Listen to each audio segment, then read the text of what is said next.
Thank you for staying with us. Christmas is a time of joy, celebration and togetherness, but it's also a season when many people face adversity.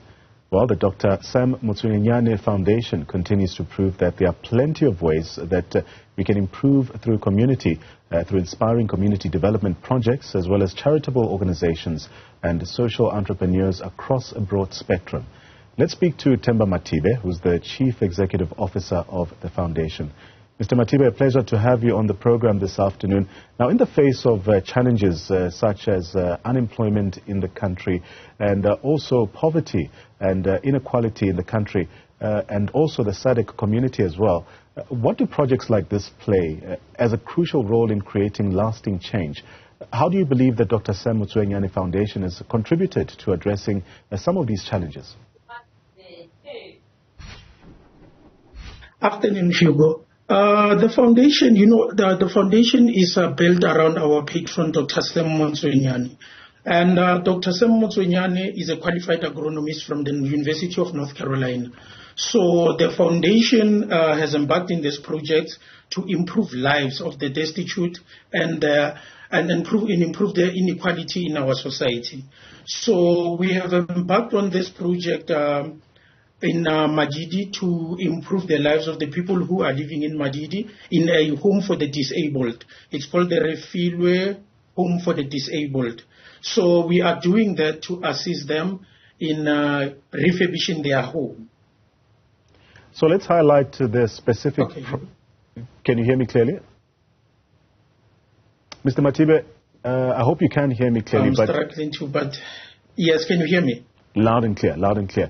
I want us to continue with this theme, but touching specifically on some of the specific examples of community development projects that the Foundation has undertaken here in the country.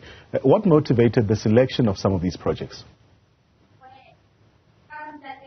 Okay, the selection of this project was motivated by our focus areas as a foundation. We have food security projects where the foundation... we have made a food garden to a school in Stengwater. The name of the school is Motsego. With that project, we are trying to spark interest in the learners to be interested in agriculture, because agriculture also is a business. In our lecture this year, where Minister Tshokotidiza was the keynote speaker, there was a question that was raised that how do we interest young people into agriculture? So that is what we are doing to do that. And we also have a project where we deal with good governance. As maybe you may know, Dr. Sam Motsuenyane started the African Bank with only 70 rands, and it took him 10 years to raise 1 million, and that shows a person in good governance. So we are doing also projects in good governance with the Shin Kyokushin Karate full style, full contact style under Shihan Mashineni.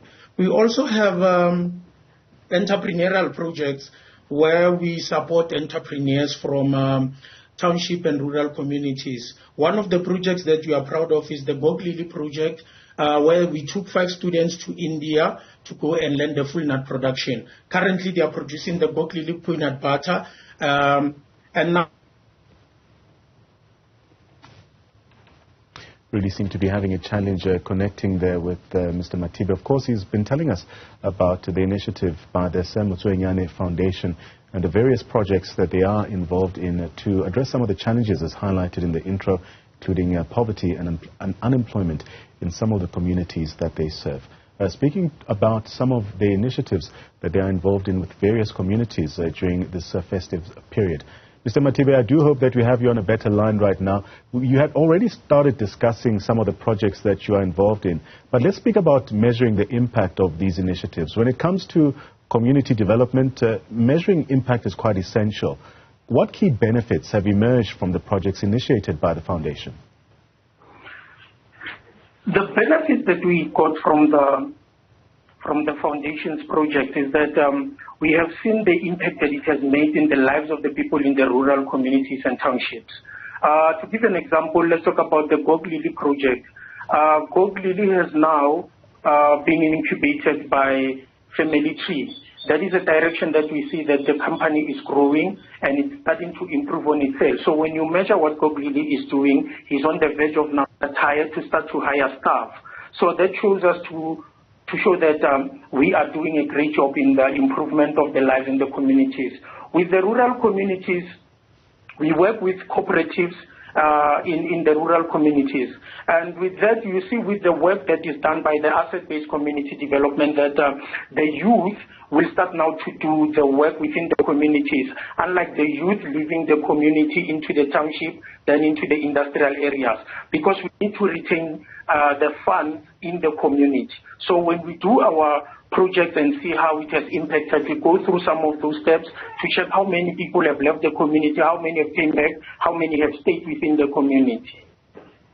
Mr. Mathibe, this interview also sought to explore the Foundation's role in addressing societal challenges, also delving into specific projects and understanding the tangible benefits and impact that these initiatives have had on the communities that you serve.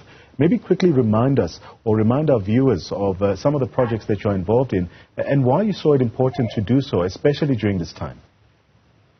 Okay, the current project that we were in was the project of the refugee home.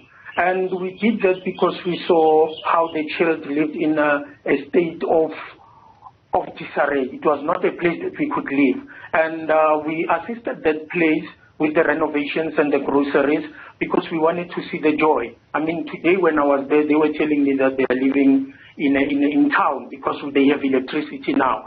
So those are the impact that we have made and the joy that we get out of helping these communities.